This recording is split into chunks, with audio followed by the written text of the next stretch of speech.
Friends అది 2010 direct గా బొగ్గల uncle దగ్గరికి వెళ్ళిపోతాం. నార్త్ కొరియా ప్రెసిడెంట్ కిమ్ ఆ టైంలో ఈ బొగ్గలోడేనా లేకపోతే వాళ్ళ డాడీనా ప్రెసిడెంట్ ఎవడైతే మనకిందులో గానీ ఆ టైంలో 2010 సౌత్ కొరియా ఇంకా నార్త్ కొరియా వీళ్ళిద్దరు కలిసి జాయింట్ వెంచర్ గా కొన్ని కంపెనీలు పెట్టారు. కరెక్ట్ గానే ఉన్నారు. రెండు దేశాలు కలిసి కొన్ని ఇండస్ట్రియల్ కంపెనీస్ ని నార్త్ కొరియాలో పెట్టారు అనమాట. ఏదో ఒక కలిసిమెలిసి ఉండే రెవల్యూషన్ తీసుకొద్దాం అని వాళ్ళ దేశ భవిష్యత్తు గురించి ఆలోచించి నార్త్ కొరియా వాళ్ళు కూడా ఓకే చెప్పారు. కంపెనీలన్నీ ఇక్కడే ఉండేవి కిమ్ వాళ్ళ ఊర్లోనే. నార్త్ కొరియా వాళ్ళకి కూడా చాలా మందికి ఏదో ఒక పని అయినా దొరికింది. గుడ్డిలో మెల్ల ఏదో ఒకటి దొరికింది కదా, అలా పని చేసుకుంటూ డబ్బులు సంపాదించుకుంటూ ఉన్నారు. అయితే ఈ జనాలందరూ అప్పుడప్పుడు ఎక్స్ట్రా పని చేసినప్పుడు లేకపోతే పండగలకు బోనస్లు ఇలాంటివి ఉంటాయి కదా కంపెనీలు అన్నాక. సో ఈ నార్త్ కొరియా జనాలకు కూడా సౌత్ కొరియా కంపెనీ వాళ్ళు ఇవి ఇద్దామని చెప్పి ట్రై చేసినప్పుడు అవే బోనస్ డబ్బులు ఎక్స్ట్రా పేమెంట్ డబ్బులు అవి ఇస్తూ ఉన్నప్పుడు మన బొగ్గలోడు వాళ్ళ ఫ్యామిలీ అందరూ అడ్డం పడిపోయి అసలు మా గురించి మా దేశం గురించి మీ సౌత్ కొరియా వాళ్ళు ఏమనుకుంటున్నారు, ఈ బోనస్లు ఇవ్వడం ఎక్స్ట్రా డబ్బులు ఇవ్వడం ఇవన్నీ క్యాపిటలిజం కింద వస్తాయి, అంతా క్యాపిటలిస్టిక్ లా ఉందంట. అంటే బాగా డబ్బున్న వాళ్ళు ఈ బ్యాచ్ అంతా కలిసి పేద ప్రజల్ని వాళ్ళ గ్రిప్పులో పెట్టుకోవడానికి ఇలాంటి ఎక్స్ట్రా కాన్సెప్ట్లు తీసుకొని వచ్చారంట. సో ఇలాంటి పాలసీస్ మా దేశంలోకి తీసుకొని వచ్చే ఛాన్సే లేదు. ఎందుకంటే మాది ప్రజాస్వామ్యం, ఇక్కడ ప్రజలే కింగులు. మీ దగ్గర అంటే 5 సంవత్సరాలకు ఒకసారి ఎలక్షన్స్ అవుతుంటాయేమో, మా దగ్గర సంవత్సరానికి ఒకసారి ఓట్లు వేయించి జనాల చేత లీడర్స్ ని ఎన్నుకునేలా చేస్తుంటాం మేము. అంత గొప్పది మా దేశం. సో ఇట్లాంటి ఎక్స్ట్రా పనులు చేస్తే మేము ఒప్పుకోం. మరీ అంత ఆశగా ఉంటే ఆ ఎక్స్ట్రా పని ఏదో జనాల చేత హ్యాపీగా చేయించుకోండి, కానీ బోనస్లు ఇవ్వకండి. తొక్క మేము ఎప్పుడు జీతాలే ఇవ్వం మా జనాలకి, మీరు జీతాలు కూడా ఇస్తున్నారు అదే ఎక్కువ వాళ్ళకి, కానీ బోనస్ ఎక్స్ట్రా పేమెంట్ అంటే మాత్రం ఒప్పుకోమని చెప్పి బొగ్గలోడు ఫ్యామిలీ కాల్ చేసింది. అయితే సౌత్ కొరియా కంపెనీ వాళ్ళు మరీ చండాలంగా ఉంది, పని ఎలాగో చేయించుకుంటున్నాం కదా, బోనస్ ఇవ్వకపోతే బాగోదు, సర్లే డబ్బులు కాకపోతే ఏదో ఒకటి ఇద్దాంలే అని చెప్పి సౌత్ కొరియా వాళ్ళు ఎక్స్ట్రా పని చేసే వాళ్ళందరికీ డబ్బులకు బదులుగా చాకో పైస్, మరి అదేదో టైప్ ఆఫ్ బిస్కెట్ కేక్ కలిపినట్టు ఉంటాయి ఏందో మరి ఒక స్వీట్ డిష్, ఈ ప్యాకెట్లు ఎక్స్ట్రా పని చేసే వాళ్ళకి ఇవ్వడం మొదలు పెట్టారు. బోనస్ల కింద కూడా ఈ ప్యాకెట్లు డబ్బాలు ఇస్తున్నారు. అదేంటి సౌత్ కొరియాలో తయారు చేసిన పైస్ అనమాట, ఈ నార్త్ కొరియా వాళ్ళది కాదు. ఇలా ప్యాకెట్లు ఇస్తూ ఉన్నారు. నెమ్మదిగా వీటి డిమాండ్ ఎక్కువైపోయింది. ఎందుకంటే నార్త్ కొరియా వాళ్ళు బోనస్ పని చేసి ఇప్పుడు పైలన్నీ ఎత్తుకొని పోయి బయట బ్లాక్ మార్కెట్ లో అమ్ముకోవడం మొదలు పెట్టారు. తొక్కలో బన్ను మొక్కలకి బ్లాక్ మార్కెట్ అని ఎక్స్ట్రా పేమెంట్, ఏదో మత్తు పదార్థాలు తుపాకులు అమ్ముతున్నట్టు. అంటే అదంతే, అలా అమ్మకూడదు. అక్కడికి అదే వాళ్ళకి బ్లాక్ మార్కెట్.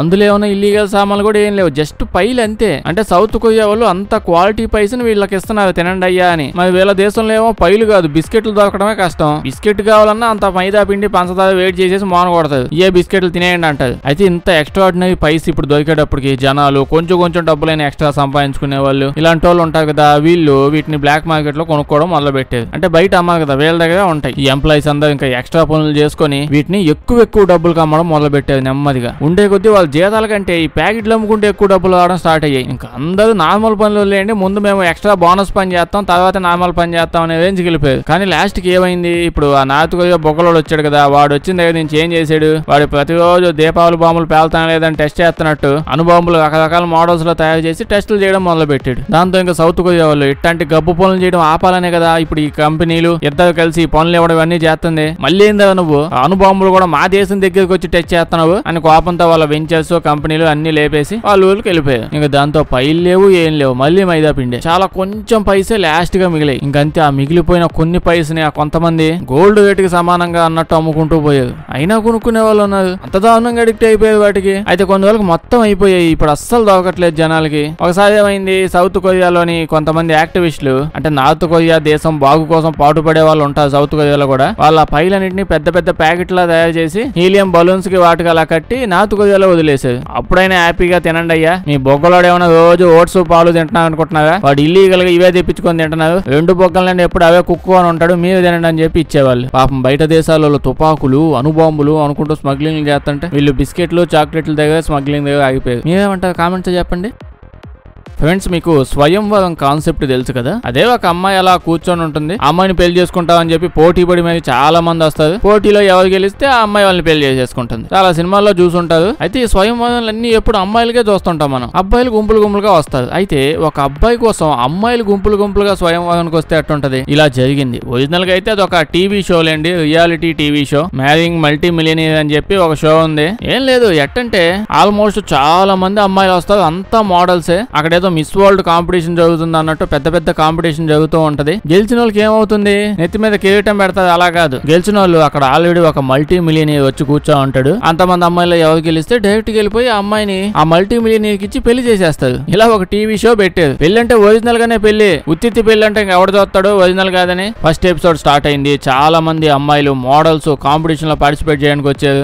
మల్టీ మిలియనీర్ పెళ్లి చేసుకోవచ్చుగా. అలా కష్టపడి ఒక అమ్మాయి లాస్ట్ కి గెలిచేసింది. సో ఈ అమ్మాయి ఇప్పుడు ఎదురుగా ఉన్నాడు కదా, ఇతనే మల్టీ మిలియనీర్. ఈ అమ్మాయి బాగా హ్యాపీ అయిపోయింది. ఈ అమ్మాయి అబ్బాయి అప్పటికప్పుడు మొహాలు చూసుకుని అప్పటికప్పుడు పెళ్లి చేసేసుకున్నారు. మనకంటే ఇదంతా పిచ్చ లైట్ కాన్సెప్ట్. అదే జస్ట్ అప్పుడే కలిసేది వెంటనే పెళ్లి అనేది పిచ్చ లైట్ కాన్సెప్ట్. కానీ అక్కడ వాళ్ళకి అలా కాదు కదా. ఇలాంటి ఒక లైట్ కాన్సెప్ట్ ఉంటదన్న విషయం కూడా అక్కడ జనాలకు తెలియదు. అదే పెళ్లి చూపులు వెంటనే పెళ్లి అనేది. ఇంకా ఈ అమ్మాయి అయితే ఏదో ఒకటి అట్లీస్ట్ హ్యాపీగా ఉండొచ్చు, మల్టీ మిలియనీర్ కదా అటు సైడ్ అని పెళ్లి చేసేసుకుంది. కానీ పెళ్లి అయ్యాక నెమ్మదిగా ఒక్కొక్క విషయం బయటకు వచ్చింది. టీవీ షో వాళ్ళు ఏం చేశారు, ఇప్పుడు ఉత్తిత్తి పెళ్లి అంటే జనాలు తొడపాయసం పెడతారని చెప్పి ఒరిజినల్ పెళ్లిని చేసేసారు. కానీ వీళ్ళకి ఒరిజినల్ మిలియనీర్ దొరకలా. కరెక్ట్ గానే ఉన్నారు, వాడు ఒరిజినల్ మిలియనీర్ కాదు, ఉత్తిత్తి మిలియనీర్. ఆడి దగ్గర జస్ట్ పాడుపడ్డ ఒక కొంప, ఇంకా అంతే, ఇంకేం లేదు. అది కూడా బ్యాంకు లో పెట్టేసి లోన్ గా డబ్బులు తీసుకుని ఓ కోట్ కొనుక్కొని వచ్చాడు. లేకపోతే ఏ మల్టీ మిలియనీర్ వస్తాడు, ఓ డబ్బులు సంపాదించి ఇప్పుడు ఈ అమ్మాయికి ఇచ్చేస్తాను, నేను పెళ్లి చేసుకుని ప్రపంచం అంతా దిగుతాను అని చెప్పి ఎవడొస్తాడు. అయితే జనాలకి నెమ్మదిగా విషయం తెలుస్తూ పోయింది. చెప్పాలంటే వీడి పేరు కూడా ఒరిజినల్ కాదంట.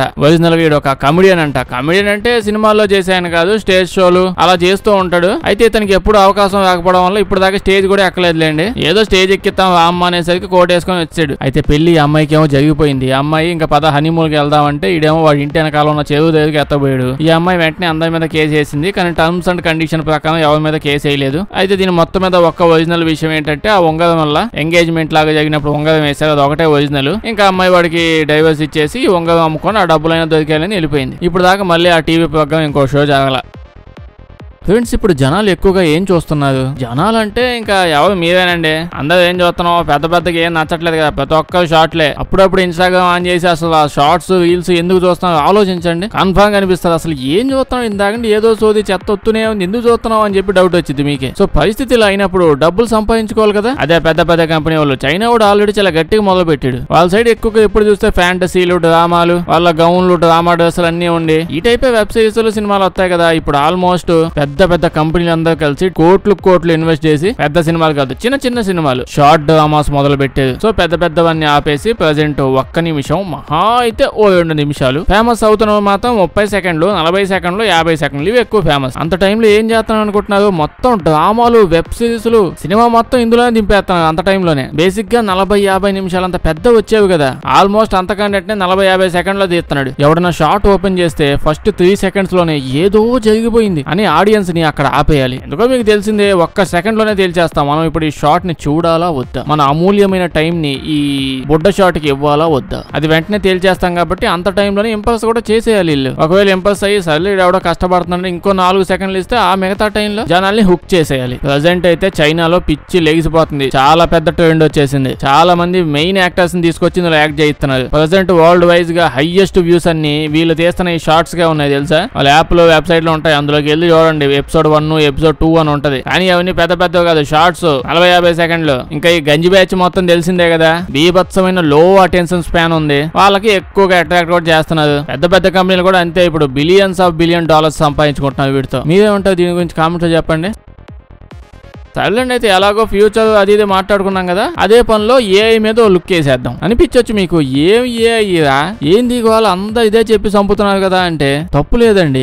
ఆల్మోస్ట్ చాలా ఎక్కువ మంది పట్టించుకోవట్లేదు. కానీ స్టూడెంట్స్, సాఫ్ట్వేర్ ఇండస్ట్రీలు వీటి సైడ్ ఉన్న వాళ్ళకైతే వీళ్ళు ఈ టెక్నాలజీ గురించి ఎంత తొందరగా నేర్చుకుంటే అంత బెస్ట్. ప్రజెంట్ ఒక్కొక్క దేశం, ఒక్కొక్క కంపెనీ ఈ ఏఐ టెక్నాలజీ మీద ఎంత ఇన్వెస్ట్ చేస్తున్నారంటే, ఈ భూమి పుట్టిన దగ్గర నుంచి, భూమి ఎప్పుడో పుట్టింది కదా, ఈ భూమి మీద గబ్బు మొహాలు వేసుకుని మనం మనుషులు అందరూ పుట్టిన దగ్గర నుంచి ఇప్పటిదాకా దేని మీద ఇంత ఇన్వెస్ట్మెంట్ అనేది జరగలేదు. అందరూ ఆస్తులు అమ్ముకొని వడ్డీకి డబ్బులు తెచ్చుకొని మరి ఇందులో ఇన్వెస్ట్ చేస్తున్నారు. చైనా వాడైతే అసలు ఇంకా తగ్గట్లా. ఎగ్జాంపుల్ గా టిక్ టాక్ కంపెనీ ఉంది కదా, వాళ్ళ కంపెనీయే బైట్ డాన్స్ అని చెప్పి ఇంకో ప్రొడక్ట్ తెచ్చింది. అదొక ఏఐ లేండి. ఆ టిక్ టాక్ ని అమెరికా వాళ్ళు కూడా తరిమేశారుగా, ఇంకా కొత్తవి చేస్తున్నారు. మరి ఆమ్ని హ్యూమన్ 1 అని చెప్పి కొత్తది ఒకటి లాంచ్ చేశారు. ఇది ఎలా పని చేసిద్ది అంటే, ఇప్పటిదాకా చాలా షార్ట్స్ లో ఎక్కువ చూసుంటారు. మనిషి ఫోటో ఒకటి ఉంటే జస్ట్ అందులో నుంచి వీడియో ఆటోమేటిక్ క్రియేట్ అయిపోయి ఆ వీడియో మాట్లాడుతుంది అన్నట్టు చూపిస్తారు. సేమ్ ఇదే పని ఇది ఎంతో అడ్వాన్స్డ్ గా చేస్తుంది. ఒరిజినల్ మనిషే ఉన్నాడు అక్కడ అనే రకంగా తయారు చేస్తుంది వీడియోలు. ఇది ఇచ్చే అంత అడ్వాన్స్డ్ యాక్యురేట్ ఏది ఇవ్వలేకపోతుంది ప్రెసెంట్. ఫ్యూచర్ లో ఎవరిని చంపేసి ఎవడు మొహం పెట్టేసి ఏం వీడియోలు తీసుకొచ్చి ప్రూఫ్ఫుల్ గా చూపిస్తారో తెలియదు. ఇంకొన్ని ఏఐలు అయితే అసలు గ్రాఫిక్స్ విఎఫ్ఎక్స్ ఏం లేకుండా జస్ట్ వీళ్ళ సాఫ్ట్వేర్ ఉంటే చాలు, మనకి ఏం కావాలో దాన్ని మన పక్కనే మన చుట్టూ ఉన్నట్టు యానిమేషన్ కోసం పెద్ద పెద్ద విఎఫ్ఎక్స్ కంపెనీలు పెట్టుకున్నారు కదా, ఆ పక్క నుంచి ఒక పులి పోవాలంటే సంవత్సరాలు అలా టైం తీసుకొని లాస్ట్ కి పులి పోయేటట్టు పెడతారు. వీడి దగ్గర ఊరికే సాఫ్ట్వేర్ కొనుక్కుంటే చాలు పులి ఏంది డైనోసార్లు కూడా పెంచుతున్నట్టు ఒరిజినల్ గా అదే చేసేస్తుంది. ఇంకా ప్రొడక్షన్ హౌస్ కూడా అవసరం లేదేమో. నాకు బాగానే డౌట్ గానే ఉంది, ఇంకా ఫ్యూచర్ లేదో గట్టిగా పడేలానే ఉంది అందరికి. సో ఇప్పుడు నేర్చుకునే వాళ్ళు లైట్ తీసుకోకుండా దీని మీద ఫోకస్ పెట్టుకుంటే బెస్ట్ అని చెప్తున్నా.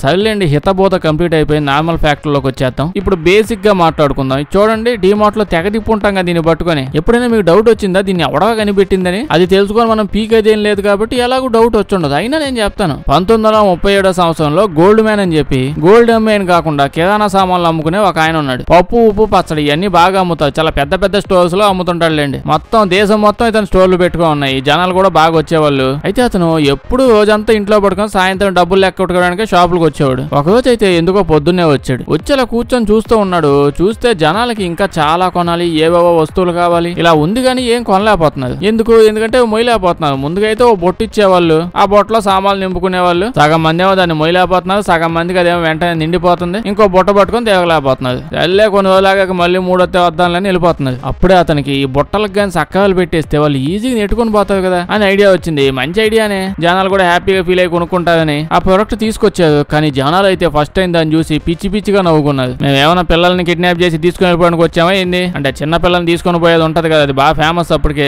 అలా కంపేర్ చేసి నవ్వుకోవడం మొదలుపెట్టి ఒక్కడు యూజ్ చేయట్లా. అయితే ఒకడు ఆల్రెడీ దాని మీద జోక్ వేసి కామెడీ చేసాడు కదా, సో దాన్ని ఇప్పుడు ఎవడన్నా వచ్చి తీసుకుంటే అందరు కామెడీగానే చూస్తారు. నిజంగా వాళ్ళకి అవసరం ఉన్నా ఎవడో చేసిన ఓవర్ యాక్షన్ వల్ల వీళ్ళంతా అన్కంఫర్టబుల్ గా ఫీల్ అవుతున్నారు. అయితే ఇతనేమో స్టోర్ ఓనర్, ఎన్నెన్నో ప్రొడక్ట్లు తెచ్చాడు. సో కస్టమర్ని బెప్పంగాల్ని ఎలా చేయాలో చాలా బాగా తెలిసిన విషయం ఇతనికి. అంతే అడ్వర్టైజింగ్ స్టార్ట్ చేశాడు. నార్మల్ గా కాదు, చాలా మంది సెలబ్రిటీస్, ఫేమస్ పర్సన్లు వీళ్ళందరితో మాట్లాడి డీల్ చేసుకుని వాళ్ళ చేత అతను స్టోర్ లో షాపింగ్ చేసేలా చేశాడు. అంటే ఏంది, వాళ్ళందరూ వచ్చి ఇప్పుడు ఇతను ఇన్వెంట్ చేసిన ఆ కార్ట్ ఉంది కదా దాన్ని యూజ్ చేసి షాపింగ్ చేయించేలా చేశాడు. ఇంకా అంత పెద్ద సెలబ్రిటీయే వాడుతున్నప్పుడు మనకేం దోలా అని చెప్పి అందరు వాడడం మొదలు పెట్టారు. సో ఒరిజినల్ గా జనాల చేత ఇంకా కొనిపిద్దామని తెచ్చారు, సక్సెస్ అయింది. ఫ్రెండ్స్, ఇప్పుడు నేను ఒక దొంగ, గజ దొంగ కాదు, చాలా అమాయకపు దొంగ, పాపం పసివాడు టైపు దొంగ. ఇది ఈడాడు చూడడానికి అమాయకుడులా లేకపోయినా వింటే అమాయకుడనే అంటారు. ఇతను ఇంగ్లాండ్ కి సంబంధించిన ఓ బ్రిటిష్ వాడు. ఈడు ఒక రోజు మంచిగా కోచింగ్ తీసుకొని దొంగతనం చేద్దామని ఒక ఇల్లు ఎత్తుక్కున్నాడు. జనాలు లేని ఇంట్లోకి వెళ్ళిపోయి లోపల డబ్బులు, బంగారం, ఏవో ఎలక్ట్రానిక్స్, సెల్ ఫోన్లు అవి అన్ని కనిపించాయి. మొత్తం అన్ని బస్తాకి వేసుకున్నాడు. వచ్చేటప్పుడు పక్కనే ఇంట్లో పెద్ద కారు కనిపిస్తే కారు కూడా తాళాలు కొట్టేసి అది కూడా వేసుకుని వచ్చాడు. బేసిక్ గా ఓ తెలివైన దొంగ ఏం చేస్తాడు, ఆ సామాన్లు వాడు వాటన్నిటి పక్కకు పోయి పాటలు ఓడదీసి అమ్మేసుకుంటాడు. సో ఇతను ఏం చేశాడు, ఎగ్జాక్ట్ గా అదే చేశాడు. మనోడు చాలా తెలివైనడు. పక్కల సామాన్లన్నీ అమ్మేశాడు. అయితే కొనేవాడు అన్ని సామాన్లు తీసేసుకుంటూ మొబైల్ ఫోన్ కూడా తీసుకున్నాడు. మేము మొబైల్ ఫోన్ కొనుక్కుంటాం కానీ దీని లోపల సిమ్ కార్డు ఉంది, దీన్ని మేము కొనుక్కోము అని చెప్పి అది వీడి చేతిలో పెట్టాడు. ఈడేమో అయ్యో కష్టపడి సంపాదించిన డబ్బు ₹1 కూడా వేస్ట్ చేయకూడదు అన్న, సిమ్ కార్డు వేస్ట్ ఎందుకని వాడి మొబైల్లో ఆ సిమ్ కార్డు వేసేసుకున్నాడు. అవును, వాడు కొట్టేసిన మొబైల్లో ఉన్న సిమ్ కార్డ్ ని వాడి మొబైల్ వేసేసుకున్నాడు. ఆ సిమ్ పెట్టాక ఏం చేశాడు, వాట్సాప్ అకౌంట్ క్రియేట్ చేసుకున్నాడు. కొత్త సిమ్ పెట్టాం కదా, కొత్త అకౌంట్ కావాలని వాట్సాప్ అకౌంట్ క్రియేట్ చేసుకుని ఆ నెంబర్ లో